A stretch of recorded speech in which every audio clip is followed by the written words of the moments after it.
Mancherial MLA Prem Sagar రావుపై మాజీ MLA Diwakar రావు ఘాటు వ్యాఖ్యలు చేశారు.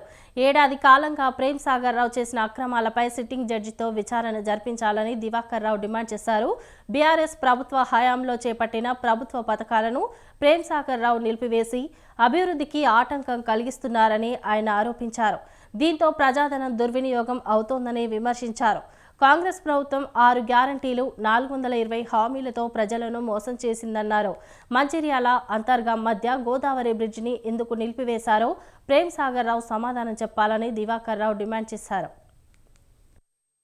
420 హామీలు అమలు చేయడంలో విఫలమైన ప్రభుత్వం, దానికి ఆధార్తో సహా కాన్స్టిట్యూషన్లో అవి డీటెయిల్ చెప్పడం జరుగుతుంది. అదేవిధంగా మంచిర్యాల నియోజకవర్గంలో ఇక్కడ రాష్ట్రంలో ఎమర్జెన్సీ పాలన జరుగుతుంది, ఇక్కడ కూడా ఎమర్జెన్సీ పాలన జరుగుతుంది. ఎమర్జెన్సీ పాలన అంటే ఒకనాడు శ్రీమతి ఇందిరాగాంధీ గారు ఎమర్జెన్సీ పాలన పెట్టిన తర్వాత మళ్ళీ ఎన్నికల్లో ప్రజలు ఏ రకంగా తీర్పిచ్చారు. అంత పెద్ద నాయకురాలు ఇందిరాగాంధీ కూడా ఓడగొట్టిన చరిత్ర ఈ దేశ ప్రజలు. అదేవిధంగా రానున్న రోజుల్లో కూడా ఈ తెలంగాణలో మళ్ళీ కేసీఆర్ పాలన ఉండాలి. 6 గ్యారెంటీలు